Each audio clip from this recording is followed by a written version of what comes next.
En Credicorp Capital lo mantenemos informado. Hola, hoy queremos compartir con ustedes una nueva entrega de la Brújula del Portafolio, preparada por el equipo de asesoría de inversiones de gestión patrimonial en Colombia para mayo.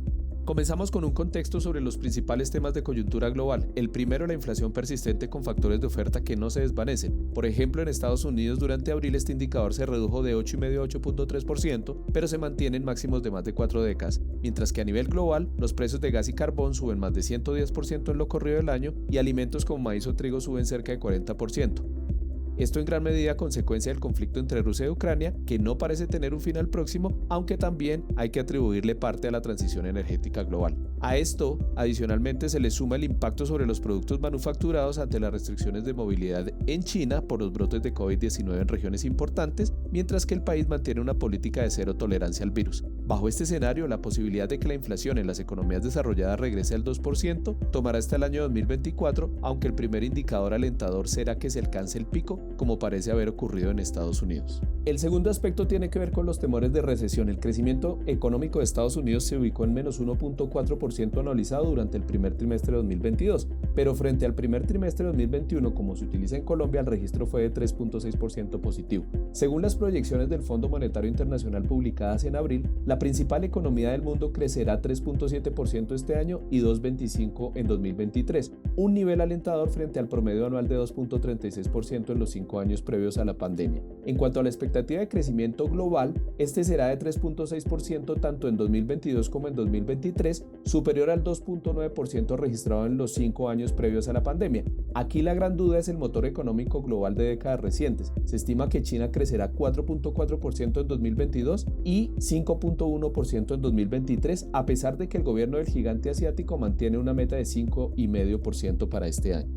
El tercer asunto es la normalización de las tasas de interés. La respuesta de la mayoría de bancos centrales en el mundo a las presiones inflacionarias está ocasionando un considerable rebote en las tasas de interés luego de muchos años de permanecer bajas. En países como Colombia, más allá de la tasa del Banco Central, que ya ha subido de 1,75 a 6% en apenas 7 meses, la tasa de los bonos de deuda pública a 10 años se ubica cerca de 11,5%, el registro más alto desde el 2008. Mientras que en Estados Unidos, la tasa de los bonos del Tesoro a 10 años recientemente estuvo en 3,20%, nivel no observado desde 2011. En las economías desarrolladas apenas está iniciando el cambio hacia una postura monetaria restrictiva por parte de los bancos centrales, que implica incrementos adicionales en las tasas de interés de corto plazo, así como venta de títulos de renta fija que acumularon durante 2020 y 2021. En el caso de la Reserva Federal de Estados Unidos, se espera que la tasa de interés, que actualmente se encuentra en 1%, llegue hasta 3,25%, con un sesgo hacia mayores alzas principalmente en 2022, a lo que se suma el inicio de la reducción gradual de tenencias de bonos del Tesoro y bonos hipotecarios a partir de junio.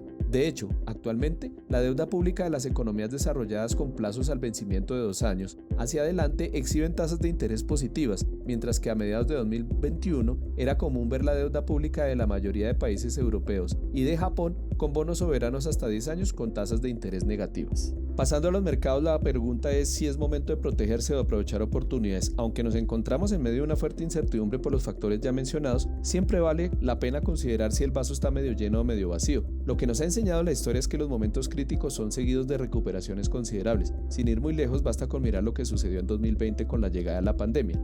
En cuanto a la renta fija, seguro hay oportunidad dado que la inflación global y local regresará paulatinamente a niveles bajos y estables, mientras que las tasas de interés de la renta fija ya han incorporado en gran medida y en algunos casos sobre reaccionando lo que podrían ser los niveles de tasa de interés de los bancos centrales y de inflación en el futuro cercano. Un dato revelador es que las tasas de default para bonos high yield en Estados Unidos se encuentran por debajo de 0,5% frente a un promedio de 3,6% según cálculos de JP Morgan. Por eso actualmente es posible conseguir mejores tasas de interés a menor plazo y con menor riesgo de crédito que varios años atrás y por encima de la inflación esperada. Así que tanto en dólares como en pesos colombianos la ventana de oportunidad para la renta fija parece abierta. Aunque vale recordar que en Colombia nos encontramos en pleno proceso de elecciones presidenciales, lo cual incrementará la incertidumbre y por eso es prudente esperar antes de exponerse a plazos largos en la renta fija local.